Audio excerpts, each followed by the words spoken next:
Good morning, Pascal. Good morning, Jérémie. So we've been very busy these past few weeks. That's why there was a bit of a delay between the last episode and this one. What have you been up to?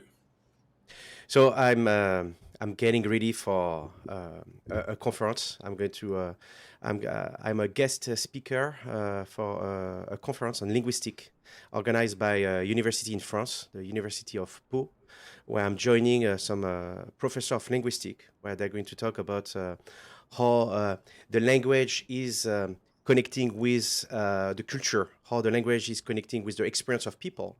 And they were very interesting to be able to see what AI can do, what AI can say. And because they have read one of the articles I wrote when I quote your favorite philosopher, Wittgenstein, when he explained Hmm. that the limit of my language or the limit of my world, they were very curious to see how I was using this philosophy to talk about AI. So I'm going to join remotely from New York the conference to present, and I will also be part of a panel of conversation with all these professors. And I'm very honored and humble to join this great people to share with them a bit our intuition, our experience, and our knowledge that we have developed the last couple of years. But Congratulations. I heard that you are very busy too, Jeremy, right? I'm always busy. I had the pleasure of helping another ISP, International School of Paris, with they had a whole day of professional development and some sessions on AI, and I helped their teachers facilitate sessions on the use of AI for teaching and learning. That Yeah, was a great experience. that's great. That's great. So Bien. today, yes, today, uh, you are taking the lead. You are presenting something that you're using at your school. Um, Let me ask you this: what was the problem, and what were you trying to create? Mhm. And so today I'm going to take one specific example, the work that we have accomplished with the admission team. And the problem was a problem that I had in other area of operating the school, my division. And it really starts with two things. Are we using a system that supports our process? Are we using a system that allow us to keep track of what we need to do? And are we using a system that allow us to have a very good quality data that we can utilize in order to be able to make some decision? And in admission, and the collaboration that I have as a junior school principal with the admission team, there is a lot of decision that we need to be able to make. And so 2 years ago, because I was facing this problem for a couple of years, I decided to be able to find a solution here. The problem was we were using probably like 15 different spreadsheets in all the process of um, uh, admitting the students, evaluating the students, enrolling the students, being able to capture information about the language selection, so which language the student will learn, being able to take some information for the student who we need to receive some support in ELL or learning support. There is many different people who are working through this process with many different files. The class placement, for example, each team having their own spreadsheet, etc. The result of that is everybody was typing some data. So, for example, the name of the student were not necessarily always the same. There was some spelling mistake. There is Hmm. not necessarily a way to be able to identify a student. So, when you are asking a parent what language your child will learn, French or Spanish, for example, the director of the Department of Language needed to go through his own spreadsheet to be able to match the students with the form that was filled by the parents. So there is so much time that we were losing through this process, and there is so much mistake that we were facing because as soon as you multiply the source of data, you are facing some corruption in the data. Very big mistake in the data. So if I understand correctly, it was about admissions, and you had a lot of data, but it was hard to have a holistic view because that data was stored in many different places for different people. Is that correct? It was difficult to have a holistic view, and in some ways where we were in the process after placing the student in the class, we were not necessarily knowledgeable enough, or at least the people who were making the decision of placing a student in the class were not necessarily knowledgeable enough to make the best placement for the student, which is a problem that many schools are facing. So how do we keep track of this data in a way that make everyone more efficient and more knowledgeable in the decision they need to take? That was really the problem, and that's what I believe we have solved. And again, it's a work in process. So how did you manage to centralize the data so it's easily accessible for everybody? So the first thing is not about technology. I'm sitting with the person in the admission with who I'm working very closely to be able to understand what is the way that she's working, she's processing, and what is the way that we can, in which way we can optimize this process. So really to try to think overall, what is the journey that the student is going to take from the moment they apply on the website, and we are using Ravenna like many other schools, this application that allows the parents to apply to many different schools at the same time. From the moment the parents apply to the moment that the student is placed in a classroom, what is the process that we want to be able to follow? Who are the different stakeholders? So a lot of work that we've done initially on that and try to streamline this process, try to optimize this process. That was really the first big step here. And then after that is to utilize the technology in order to be able to create the system that will support this process, which is really everything that we have talked about, Jérémie. For that, I'm using a few systems, Airtable, which is like a very smart spreadsheet. It's a database that is very efficient database. I'm using Software, which is an application that creates an interface for the data, so we can visualize the data. We can do like a web app. It looks like a nice fancy website. And then I'm using also behind the scene automation, Make. And this automation is another way, so we will see through this presentation, a way that we can be much more efficient in the work we are doing. And I will show you one or two examples of how we can create automation behind the scene also.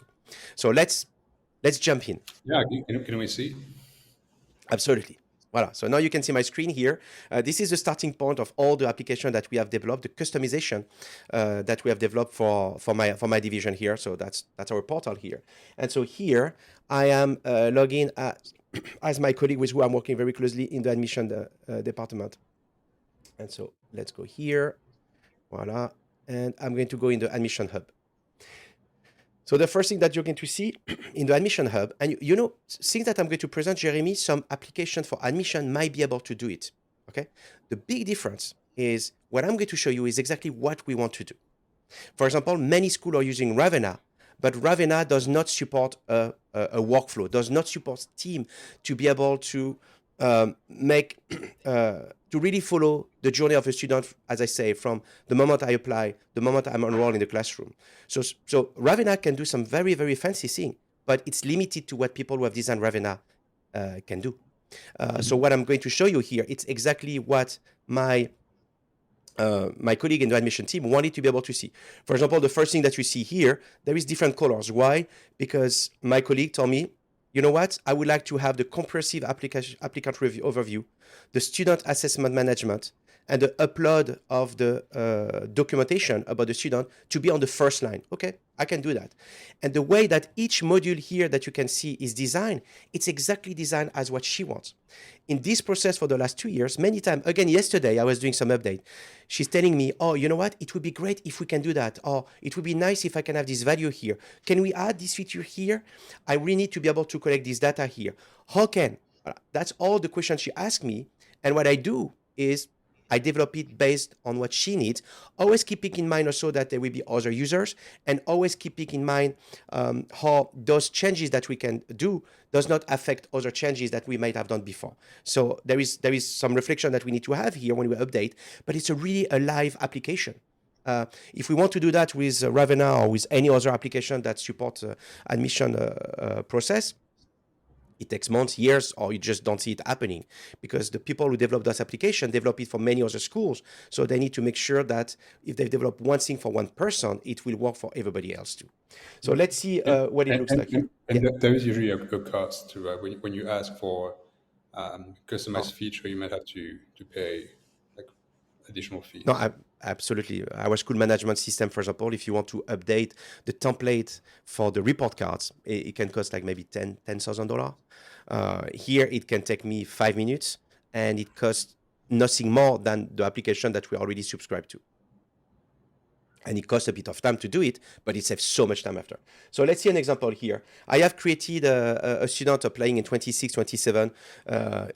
It's my daughter's name. It's not my daughter picture, but it's mostly look like her. And so this student here, what we can do is we can add a student.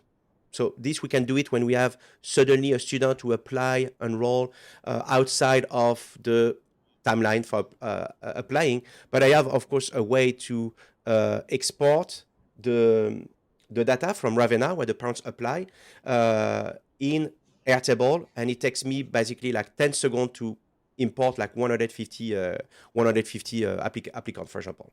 So that's a very easy process to add them. So this one I did manually, and we can see here. When I click on this student here, there is 3 things we can see. We can see a dashboard here to be able to take some decision. And the way we work by wave. My colleague was calling it a wave. So wave 1 is the first decision that we can take. And I can see here, for example, if I click here, I can update the decision. Voila. We have the wave 2 is when we see some student a second time, for example. And there is other thing we can do. We can sometimes change a grade. So the student apply in J4, but it's going to be J3, for example. We can do that here. And below here, it's all the information that the admission and my team wanted to be able to have access to, and very specific to us. For example, here you can see there is a little green flag here. It's for the students who are born between September and December. We need to be able to identify them because of our policy in admission. We have a very specific policy for September to December. So this here gives us an indication if this is a student that we need to keep a specific focus on because of the birth date and because of the change in our policy. We can see some important information. If, for example, there are UN family because the United Nations International School, we can see some information about the language. Here would have been filled by the parents.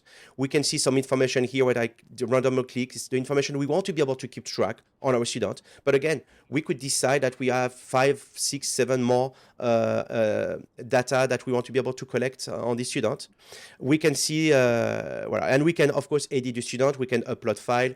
And this has been designed exactly as what the admission team wanted to be able to do. So again, a lot of knowledge that we have about our student, much more that we can collect with the system that we are using to collect the application. So where does all the information come from that is going to populate all of this? So that's a very good point. A lot of data is coming directly from Ravenna. So when the parents apply, they put the date of birth, they put some information about the previous school, they put, of course, the name, first name, preferred name, they choose the grade to apply to. So there is all this data. Then the admission team in Ravenna is adding if it's a UN family or if it's a sibling, etc. A couple of data that we can have in Ravenna. When they're done, then I export all this, and then we can add all the other data, all the decision that we can make about the student, all the data about the language, all the comments. So we have different fields for comment. We have the assessment note, for example, the general comment from the assessment, internal assessment. We have a private note that is just for the leadership and the admission team. We have a share note for the teachers. When they do the class placement, they can see the share note, which is mostly the internal assessment note plus some edit that we can do here. And so all this, voilà, we have some ELL information that is going to come in from the ELL teachers who are going to assess the student. They're all from different places, but once we get the original data from Ravenna, then after everything is inside Airtable until the student is placed in the class. And from there, these data become the student data that he keep when he's enrolled through the years with us, and we can continue to edit it as an internal, as a returning student. So I can show you also the assessment hub, and that's the new thing that I've designed this year. The admission team was always using a Google form, and I'm sure you can imagine, like, if we use a Google form for a teacher who are assessing a student, so they have a form, they type the name of the student, and they check some box, they put some comments, and they submit the form. That's what we were doing for a couple of years. And I'm sure you can imagine, Jeremy, what is the problem with that, right? Right, but then there's it's not very efficient, but also you might make mistakes when you type the name and then you have different records that don't match with the same student because you didn't capitalize it the right way or there's a typo somewhere, right? Yeah, absolutely, and that's one of the big problem we had. And we have also we have 120 nationalities in our school. We have some naming convention for the families that can be a bit different. That, for example, what I know as a French person, there is some country, for example, where the student will have two different names, and so based on the choice of the parents when they enroll or when they fill the form, when we may have different data here. So it was very important to the assessor doesn't type any name. The assessor has an assessment in front of them where the data is already collected from the admission team. So that's the first thing. The second thing also is the problem with the Google form is it was another spreadsheet. And so what the admission team was doing was printing as a PDF the Google form, opening each Google form, saving it as a PDF, and importing it in the database as a file, which means that this data, we were not able to play with this data. We're not able to filter this data. We're not able to create some group based on the data. For example, let's see all the students for who we have checked that the student might need learning support. So we can have at a specific time a look at all the students and focus on that, for example. Let's see all the students who may require ELL. All this was in a PDF, so was not searchable, we were not able to manipulate this data. So what we've done here Could they have downloaded as a created a spreadsheet from the form responses? So we were able also to use the spreadsheet in some ways, but again, the spreadsheet was outside the data of the student. So in order to match it with the student, it was not going to be easy. It's like one by one, you would have to copy the data and put it in Airtable next to the student's profile. So here, the idea here is what we're doing here is let's create an assessment that is already attached to the student. So if I look at the student, I will see the assessment. There is no need to try to, again, transfer the data, copy and paste the data, search the data. There is an assessment. The assessment is attached to the student automatically. And we have also a specific, so we can add assessor because she wanted to be able to add assessor. So here, for example, I'm going to create an assessment for Leila. So I'm going to go here. And Leila is a student who apply as it's a J4 assessment that I need to create. So I can see all the different assessments. They're all different. And I'm going to decide that, for example, Leila will be assessed tomorrow. The assessor. Be nice. I mean, she's your daughter. Yeah, it's going to be very biased, right? Voila. And here I can add also a small comment for the assessor, like an important information to keep a specific focus because the student, for example, has a specific accommodation, for example, or anything that we want the assessor to be able to be aware. Now I'm going to create the assessment. And so the assessment is created for Leila here. Okay? And so what happened is, another thing also is, we don't want to give access to all these data to the assessor. We have some assessors that are not necessarily UNIS employees that work for us specifically for some teachers that work for us over the years just for assessing our students. We have also some UNIS employees who do the assessment. So we have very, very different profile. So here, what we have here, we have the assessor doesn't have a login, can put the email address and you get a link to be able to see the assessment. So again, here, I'm going to see like myself, if I will be an assessor, and I'm going to go here, and now I can see the assessment for Leila. And I can go here, I can edit the assessment, so I can add anything. So there is some recommendation for the assessor here, for example, some information, and they do all this. And when they're done, they can say that the assessment is done. And once the assessment is done, the admission team can see all the assessment that has been done and can review those assessments. One important data that we wanted to be able to keep track is the child readiness, that to give us idea that from some student where there is not really a lot of question that we need to have when we go through the process of admission, they have an application that shows us that they're going to be successful for us without really any doubt, so we can go fast on this one. So the readiness helps. And for those who will have a readiness a bit lower, because we are a school that want to be inclusive, we want to make sure that the student can be successful with us. So we're going to keep a bit more focus on the student, go a bit more deeper in the assessment, and want to make sure that the support that we can offer will allow the student to be successful. So that was very important for us to have this feature here, which is a feature that appears at the top for the admission team, for example. So voilà. So, and once it's done, when I click done, and the assessment has been reviewed, the assessment is not accessible anymore for the assessor.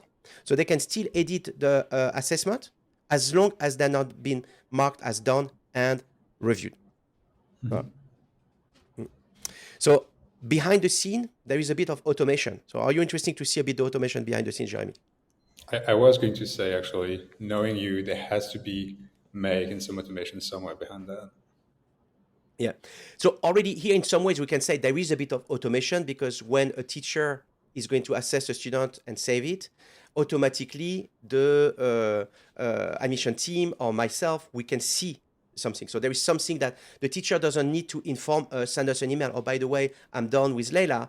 This is a bit automatic, but it's a very simple first layer of automation in some ways. There is deeper automation behind the scene here. So here is what it's make.com. So it might look a bit complicated here. What you need to see is every line that you see here, it's an automation. And so that means the automation is that there is something that I could do myself manually, going in the system and just do it myself. But because it's repetitive and it can be created as an algorithm in some ways, as an entry point, an output, we can design it in what I use here, make.com. So it's what we call a scenario. And I can show you an example here, very simple scenario. Let's look at this one, for example, here. So this one is very simple, is once the teacher who have assessed, I click that the assessment is completed and the admission team has reviewed the assessment. At that moment, what we want to be able to capture, we want to take the general command from the assessor and copy it in the student profile in a specific cell that is very visible to us. When we look at a student profile, we can see the different commands for a student. And I think if I show you here, for example, here, yeah, it's on another page than here, but that's okay. Or maybe is it here? Yeah, no, I don't have it here. It's okay. But we have a specific place on the one of the module where we can see all the commands generated for a specific student. The general command is very important to us. So what happened is when it's completed and reviewed, automatically the data is going to, Airtable is going to get the record from the assessment, is going to search in the student database the same student that has been assessed, and is going to copy, and we can see it here, and is going to copy in our database, here. Voilà. Here you can see it's going to copy the name of the assessor. It's going to copy the date of the assessment, because it's important, the date, for example, for a pre-K student when they assess in November and we look at the application, for example, in February or March, we know that there is some time that has gone through for this student that we want to take in consideration. And we see the general observation. So we don't need what we are doing in the past. We are copying the general comment and pasting it in Airtable. Now this is done automatically. Another type of automation that we have here is, for example, here, when we decide that a family, when it's time for a family to inform us about the language selection, we automatically send an email to this family. So we don't write the email, automatically generate an email with a link to a form for the parents to choose the language and add a picture of the student. So when we do the class placement, we already have pictures of our new student, for example. And so it looks like that, for example, the email here. This is a automatically generate email that can take some information about the student. And here, there is a link here. When we click on the link, and this is the link that I will receive as a parent for Leila, I can put the picture, I can select the language, and I can say here, for example, that I believe my child need ELL. And this is a unique form for the parents. They don't need to put the name. For example, here, as you can see, applying grade, student name, I cannot change that. The link I receive is the link for my specific child. And so again, that allows us to keep a very good data. Is when the parent choose a language, it's automatically attach this to the student. And so this email is automatically generated. If the parents, they don't reply to this email, they receive 1 week later a reminder. So it's not exactly the same email, it's a reminder. And every week until they fill out the form. So, Pascal, you presented a whole process that has been designed to be customized to your context and exactly what your team wanted. That is very data-based and that centralizes all that data. But you said by saying like in the end, the goal is to admit the students who are a good fit for the school, right, and place them in a class. So what does that look like in the end? So and that's I think for me that's the biggest transformation, because the first thing that I share with you in some ways is how we can be more efficient, we can work faster, and we can make less mistake. And this is very precious because you want to be able to do that, and there is less stress about the mistake you can do or the time that you consume. But the most transformative part is then how this data that we collect, that is now accessible, how this can inform the best decision. And this is for me the place where we have the highest impact, the highest transformation in the way that we're placing our student in the class. So the first thing here I'm going to share with you, so this is what I'm going to share with you, some dummy data that I just created, but it looks probably like our data and the data that we'll have any other school. So if we look at here, we have an interface here where I'm looking at, for example, some applicants that will have applied in 24-25. And we can see, for example, the numbers of applicants. We can see the numbers of students that will have been enrolled. We can see if we're matching our goal, for example. If we wanted to go to 100 enrollment students, we have 100. So this data is alive. So anything that we're doing in the wave 1, in the wave 2, any contract that would have been signed and we update the data with a new contract that has been signed, this data is going to be alive. Here we can see, for example, the numbers of applicants, and we can clearly see that the big entry point for the school is going to be our kindergarten, for example. And then after, we can collect some data about specific student profile. And so we can see here the numbers of students, for example, who have a ILP, for example, intervention learning plan, etc. So a lot of data that we can collect for our decision process with the admission team. We can keep track of how many students are still in the process on wave 1 or wave 2. Have we closed all the applicants, etc., etc., etc. That's the first layer here. The decision we made as an admission team, keeping track of the data, looking at the profile, looking if we're matching our goal in real time. And we have that on the big screen in my office, and we can see that in real time. When we make a decision, automatically the data is updated. And then come after the teachers. So what we have done in the past with a teacher is that we were giving them on a spreadsheet the name of the new student, and on a spreadsheet the name of the returning student. And they were taking the spreadsheet and they were just modifying the spreadsheets as they wished, entering data, etc., etc. And then we were collecting all the spreadsheet to create the class list. And that was not the best way to do it. We were not necessarily having all the information about the student, either returning student or new student. And there is some mistake that were, of course, made, like I think any other school will be able to relate to that. So now what I'm going to show you here, it's what we have, what we are able to do.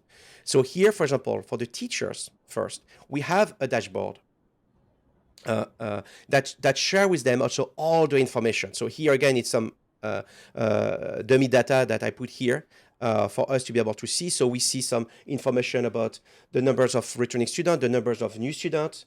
When we place the students when we do the class placement directly in Airtable, directly in our data, it informs directly each homeroom. So we can see each homeroom, how they're organized as we place the student. So we can see if we have a good balance in terms of anything.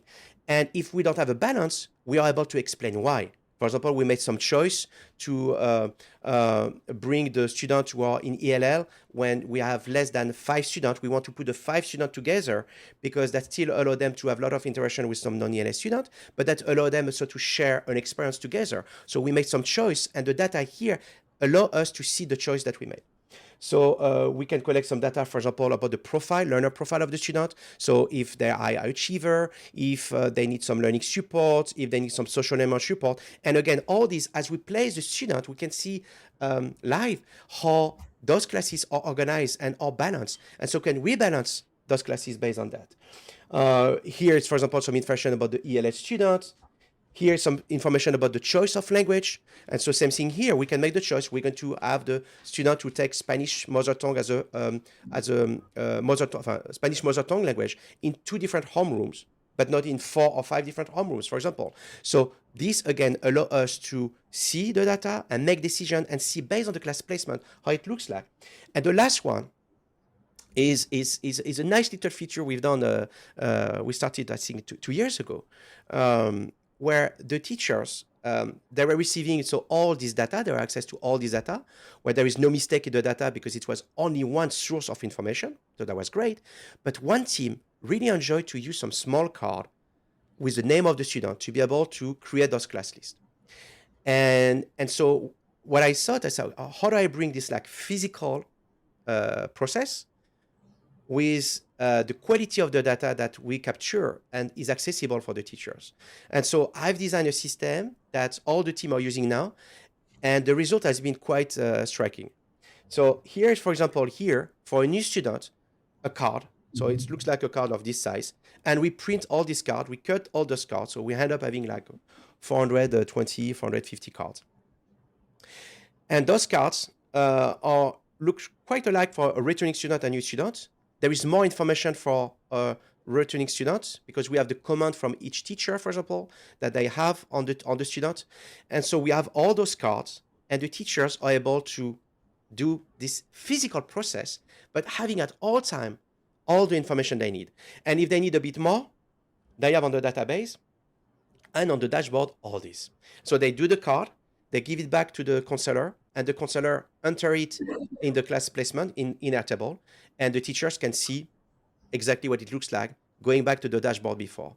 The way we do it also, I can give you an example, is based on all the data we have, the counselor kind of organize those cards as a proposal, which allow the team to go so much faster in organizing the class because they're more knowledgeable. They have access to all the information they need. They have a first draft that take in consideration all this information. And we have seen really an improvement in terms of timing, but also in terms of discussion we have at the beginning of the school year on some students that could have been placed a bit better. We always have that. We always have, because some new students that we start to know a bit better, we feel, the dynamic would have been better otherwise.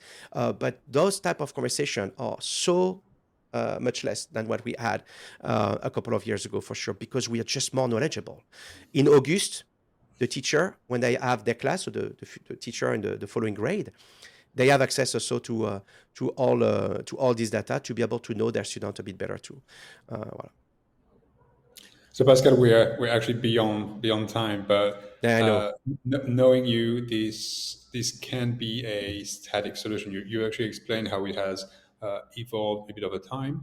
What's next? What do you envision might be the next step for this whole application and process? So there is two elements. First, there is the natural evolution of the system based on the feedback that user can share with me. And so we have different teams. The admission team has worked extremely closely with me to be able to really design it as they wish. But the other team, ELL, learning support, MLD department, we have a new director of MLD, for example. So there will be some evolution on this part based on what they feel will work better for them. So normal evaluation of the system. The other piece here is when we talk a lot about artificial intelligence, is how artificial intelligence could help us with this. And there is one way that the artificial intelligence can help us here is there is a lot of data and information about the student. And when we see, like, for example, how you want to have the classroom balance, for example, we could have, with all the new students here, the artificial intelligence being able to look at the data, again, anonymized, because we don't need to give to the artificial intelligence, for example, the name, the identity of the student, but to be able to look at this data and kind of like organize also those students to try to have a balanced group. So to help us, not to make the decision for us, but to have already some student that can be a bit like organized like that. The other element we can have is today what we have in the automation, we look at the general command from the teacher who have assessed the new student, and we automatically copy it to the student profile as a highlight.